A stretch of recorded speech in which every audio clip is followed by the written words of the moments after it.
To all the young adults out there, you know the feeling you get when you have an unread text message on your BlackBerry or your iPhone and it just kills you to sit there and simply have to wait to answer that person. Maybe you wait for a red light, maybe you have to wait till you get to your friend's house, but it's so hard for you to wait. So you think to yourself, this text message can't wait, I need to answer right away. So you reach for your phone on the passenger seat and just in a matter of seconds, your car can spin out of control and just head into oncoming traffic, and then what? In 2008, 5,870 people died and more than 500,000 people were injured severely in car accidents due to driving unattentively.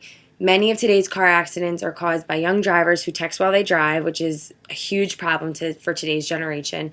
And for those that can't unglue their cell phones from their fingers, they really should know the consequences that texting and driving brings, because it's a real detriment to society these days. And teens and young adults are the most susceptible generation to texting and driving, because texting came to be when we were growing up. So why not? That's something that's very easy for us in today's generation. Just pick up a phone and text. So that's why that today's generation is definitely more susceptible and more addicted to using their cell phones. And so for teens, staying connected these days is simply not an option. That's what they have to do, and they'll strive to do anything they can just so they stay connected. And 80% of teenage girls and 58% of teenage boys admit to texting while driving, which is more than half of the teenage population these days. And this poor attention to driving is something that they're creating danger for themselves, but also others on the road, which is really dangerous to everyone traveling all over the world these days. And according to an article written by Larry Copeland, he says that teenage drivers are some of the most vulnerable drivers on the road due to inexperience, and adding the cell phone to the mix is something that compounds danger. So young teens are most likely to speed, act reckless, they just get their license, and adding texting to that is something that's really, really detrimental to their driving capabilities. 25 states since 2010 have banned the use of cell phones while driving, and Utah specifically is one of the most strictest states in regards to texting and driving. And for teenagers who get caught for texting and driving while in Utah, they face consequences of getting fined up to $720 and also susceptible of having to serve 15 years in jail, which is something that none of us as teenagers or young adults want to be dealing with in our growing future. So teenagers who are texting and driving may want to make themselves known of the consequences if that's something that they think that they have invincible to doing. So teenagers who text and drive are more likely to get themselves into car accidents, getting pulled over and fined, facing jail time, and along with that, most importantly, killing themselves or killing others. In 2007, 21% of fatal car crashes involving teenagers from the ages 16 and 19 were a result of cell phone usage. And one example of that is from a boy named Reggie Shaw, who was 19 years old, and he was driving and he was texting and he killed two men. And those two men were just on their way simply to work while Reggie was driving, and he swerved and he hit their car, sending them onto oncoming traffic. And these two men were killed instantly. And Reggie had to serve 30 days in jail, and he now consistently lives with the guilt and the regret of texting and driving, and that tragic event is now on his shoulders for the rest of his life.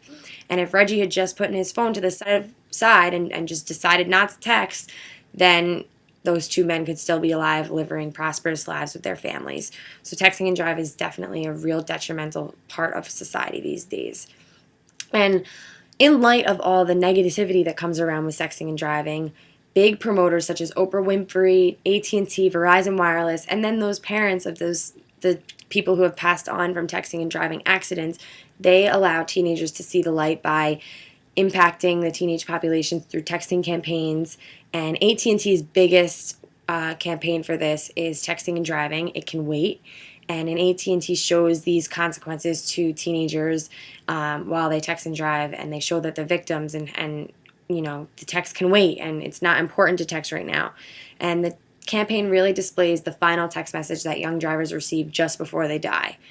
So the strategy AT&T uses is to combat the emotions of teenagers and send the drive to their emotions so that they realize how much it hits home when you make such a poor decision like that. And if teens see what other teenagers are going through at their age, and that other teenagers have died from this terrible consequence of texting and driving, that maybe they'll realize how dangerous it is too. So all in all, texting and driving has become a huge epidemic in today's age amongst young drivers. The dangers of texting and driving are not put into perspective by these drivers and these teenagers, being that they think they're invincible to everything. Since they're growing up, they're in that age, they're just invincible, purely. Being that teenagers are more prone to car accidents, mixing texting and driving is a terrible mix, and that can never be good. So the consequences of texting and driving are getting fined, going to jail, getting into car accidents, killing themselves, or most importantly and terribly killing innocent others. So it's definitely not worth sending a text message while you're driving behind the wheel. And statistics show that by people banding together, people of all ages banding together to stop texting and driving, car accidents rates will decrease. And our epidemic will hopefully be gone forever. So if generations band together to stop texting and driving, we will end this epidemic and change the perspective that teens have on texting and driving, which is very important.